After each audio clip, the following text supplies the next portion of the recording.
Secondary high school में एक बार फिर से आपका स्वागत है। मैं परवेज कुरैशी। आज हम कक्षा 9 में गद्य 11 एक यात्रा यह भी जो अपने बाकी रह गया था, आज हम उसको आगे बढ़ाएंगे, जिसके लेखक रामदरस मिश्रा जी हैं। हम अब आगे पाठ को देखेंगे। दोस्तों, अब आप यहाँ से आगे अपने चलेंगे। बाबूजी, मैंने सोचा भाभी जी की बहन से तो कोई भी अच्छा आदमी शादी कर लेगा। अब वो लेखक जो होता है रिक्शा वाला, वो लेखक को कहता है कि भाई उसकी बहन, जो भाभी की बहन, उसका जो रिश्ता तय हो गया था, उससे तो कोई भी अच्छा आदमी रिश्ता या जो भी शादी तय कर लेगा। अब आगे वहां कोई संकट नहीं है, संकट यानी तकलीफ, अब उसको कोई तकलीफ नहीं पड़ेगी। लेकिन वो यह सोचता है कि इस लड़की की तो जिंदगी खतरे में है। लड़की सुंदर भी है, परिचित भी, और सबसे अहम बात यह कि वह संकट में। अब वो सोचता है कि भाई ये लड़की की जिंदगी खतरे में। उसके माता पिता ने एक अड़ेद यानी बूढ़े आदमी से उसको बेच दिया है, और वहां से भाग कर, वो सुंदर भी है और परिचित भी है, उसके जान पहचान वाली है। और अहम बात यानी खास बात तो ये है संकट, और वो मुश्किल में है। अब उसको ऐसे मुश्किल से दूर करने के लिए उसने इससे विवाह करना प्रीतिकर भी होगा, यानी मानवीय भी होगा। अब वो सोचता है कि भाई ये अगर उससे बिहा कर लेता है, उससे शादी कर लेता है, तो वो उसका एक अच्छा काम हो जाएगा और वो उसे एक नया जीवन भी मिल जाएगा। फिर वो सोचता है, फिर लेकिन यानी उसके मन में कई सवाल आते हैं। अब ये समस्या यह कि विवाह एकदम तो न हो जाएगा, यदि लड़की घर गई तो फिर वही बेच दिए जाने का संकट। अब वो यही सोचता है कि भाई अगर विवाह यानी जो शादी तो एकदम नहीं होगी कि भाई आप कह दिया, वो जो थानेदार कहता है कि भाई तुम इसे शादी कर लो, और ऐसे तो नहीं होगा। और अगर उसको घर वापस ले जाते हैं, घर भेज देते हैं, तो उसके माता पिता फिर से उसको बेच देंगे। तो वो सोचता था कि अगर मैं साथ ले जाऊं, रिक्शा वाला सोचता था इससे मैं साथ ले जाऊं तो उसके भैया और भाभी तो नाराज होंगे, यानी उससे नाराज होंगे। इसके माँ बाप मेरे ऊपर लड़की भगाने का केस कर देंगे, और यह भी सोचता है कि भाई उसके ऊपर उसके माता पिता लड़की भगाने का केस कर देंगे। अब उसने, जब मैंने थानेदार के सामने यह समस्या रखी, तो वे बोले कुछ दिन के लिए इसे नारी निकेतन में रखवा देता हूं। अब उसने बताया भाई ये समस्या होगी या ऐसी तकलीफ परेशानी होगी, समस्या यानी परेशानी, यानी ऐसी परेशानी होगी। उसने अपनी परेशानी बताई। अब जो थानेदार था वो उसे यह कहता है भाई मैं इस लड़की को कुछ दिन नारी निकेतन में रखवा, नारी निकेतन यानी जहां ऐसी स्त्री या लड़कियों को रखने की जगह, उसे नारी निकेतन कहते हैं, जहां भाई वो लड़कियों को रखा जाता है।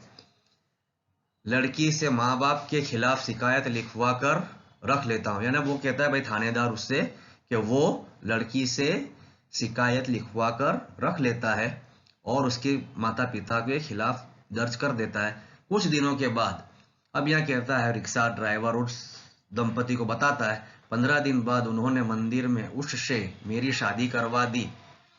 और वो कहता है भाई जब उसकी शादी हो गई, 15 दिन के बाद उसकी शादी हो जाती है। और वो जब कहता है भाई मोहन, उसे थानेदार मोहन, ऐसे थानेदार कहाँ, तो थानेदार का शुक्रिया अदा करता है और उसे कहता है भाई आज के दौर में ऐसे थानेदार कहाँ मिलते हैं जो इस तरह के अच्छे कार्य करते हैं। मुझे तो इस घटना पर विश्वास ही नहीं होता था, मुझे तो इस घटना पर विश्वास नहीं होता था। और वो कहता था कि भाई लेखक बता रहा है, रिक्शा ड्राइवर जो उससे अपनी जीवन व्यतीत कहानी बताता है, तो वो पूरी सुन रहा था और उससे कुछ वो नहीं हो रहा था कि भाई पुलिस अफसर जिसने इस तरह का अच्छा काम किया है ना, पुलिस की छवि लोगों में आज कैसी पाई जाती है, अच्छी या बुरी। कुछ पुलिस अफसर अच्छे भी होते हैं और कुछ बुरे भी होते हैं। तो इसलिए जो अच्छा काम पुलिस वाला करा, ये देखकर लेखक भी सोच में पड़ गया, उसे आश्चर्य हुआ कि पुलिस थानेदार ने ऐसा रास्ता निकाला।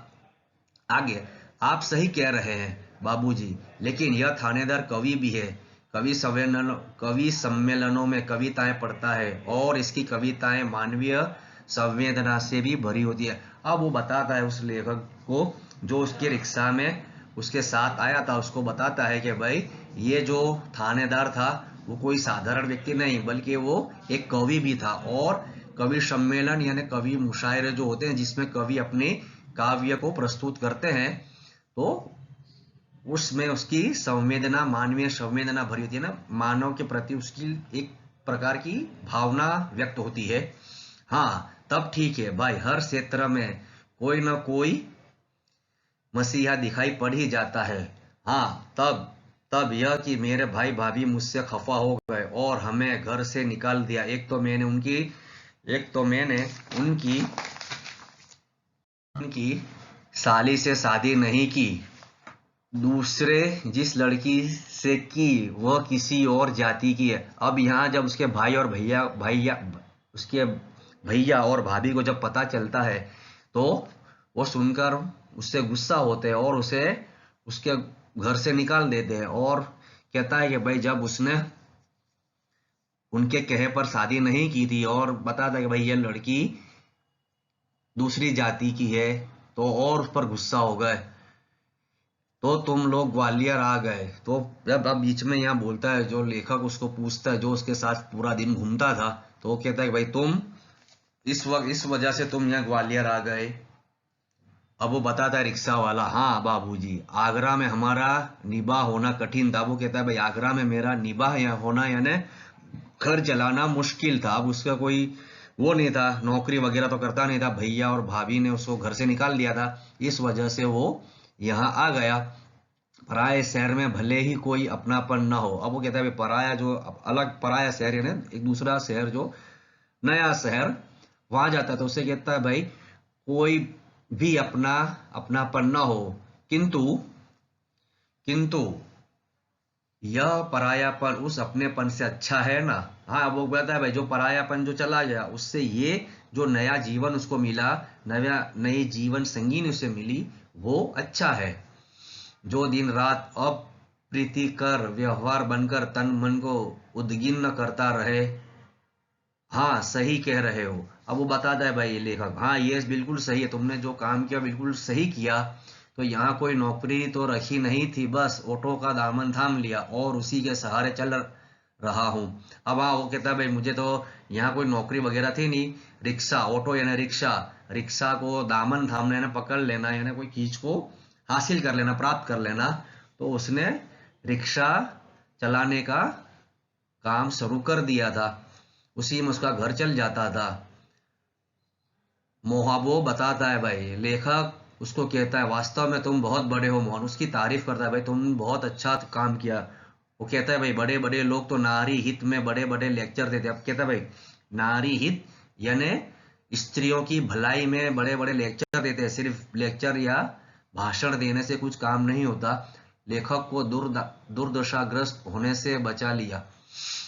हाँ, अब वो कहता है भाई, लेखक उसे कहता है तुमने लड़की को बुरी होने से, उसकी हालत खराब होने से तुमने उसको बचा लिया और उसे तुमने एक नया जीवन दिया और उसको मान सम्मान, तुमने उससे ब्याह करके तुमने उसको मान सम्मान दिया। आगे दोस्तों वो उसकी अपनी कहानी फिर से उसको सुनाता है, बताता रहता है भाई बाबूजी इस कार्य से मुझे भी बहुत संतोष मिला। हाँ, अब वो कहता है भाई बाबूजी इस जो ये काम मैंने किया उसे मुझे भी संतोष मिलना है, एक आनंद मिलना, कि मुझे भी बहुत आनंद मिला और मेरा जो दिल था, वो हृदय था, उसकी मैंने जो बात मानी और उसके मुताबिक मैंने काम किया।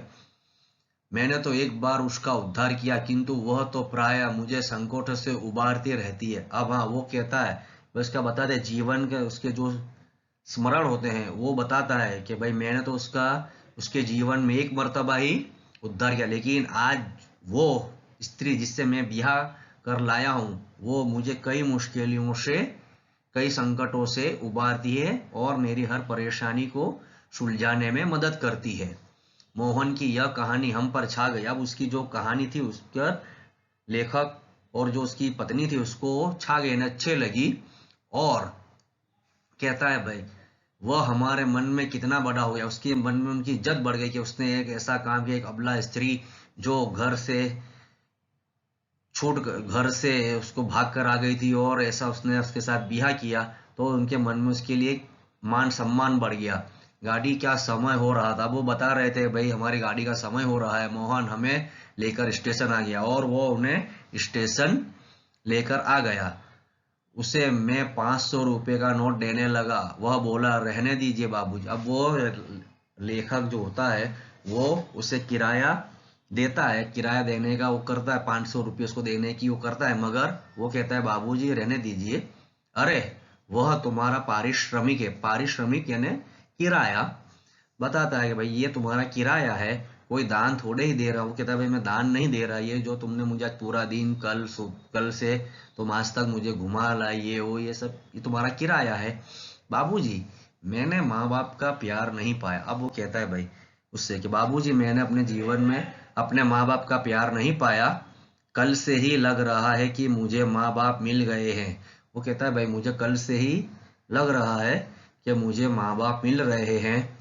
इस सुख के आगे पैसा का तो कुछ भी मोल नहीं है, पैसा तो और लोगों से कमा ही लेता हूँ। तो वो कहता है भाई मैं पैसा तो कई लोगों से कमा लूंगा, मगर जो मुझे आज माँ बाप का एहसास हुआ वो मुझे कभी भी नहीं हुआ। आपको देखकर मुझे अपने माँ बाप की याद आ गई, इसलिए पैसा तो मैं कल से ही बाद में ही कमा लूंगा बेटे।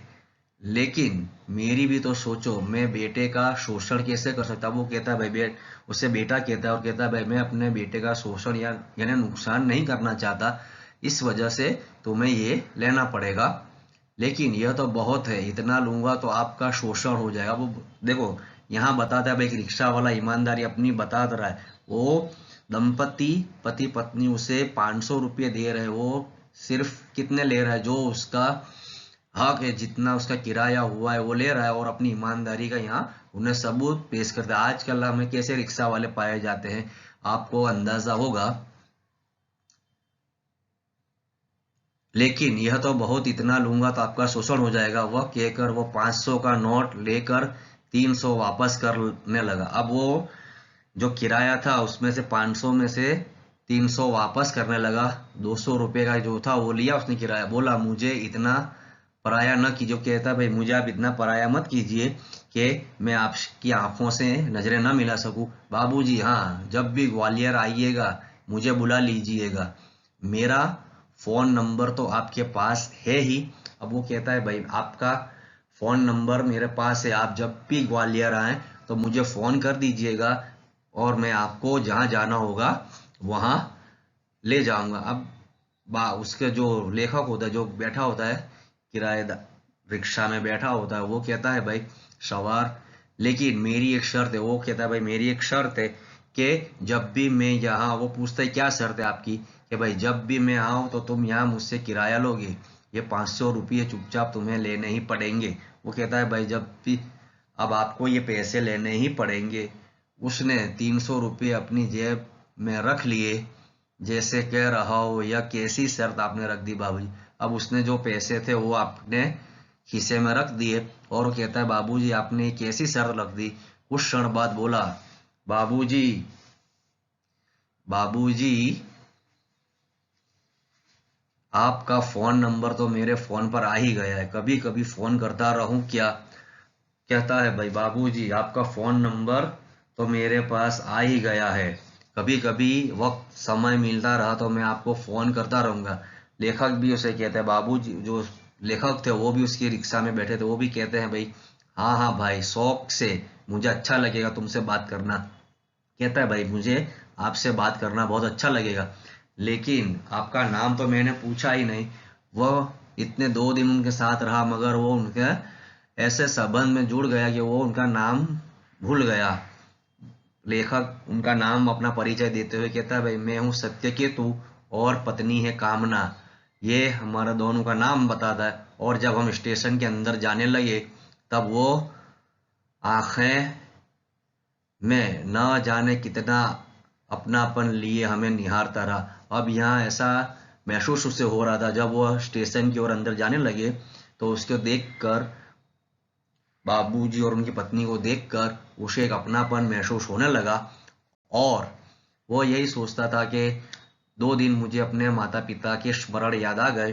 दोस्तों ये यहाँ ये गद यहाँ पूरा होता है गद्य। अब आपको इसका ग्रुप कार्य जो पहले भाग में आपने देखा था उसमें शब्दार्थ और वो लिखने मुहावरे लिखने के थे, अब इसमें आप मुहावरे लिखना है, प्रश्नों के उत्तर लिखना है।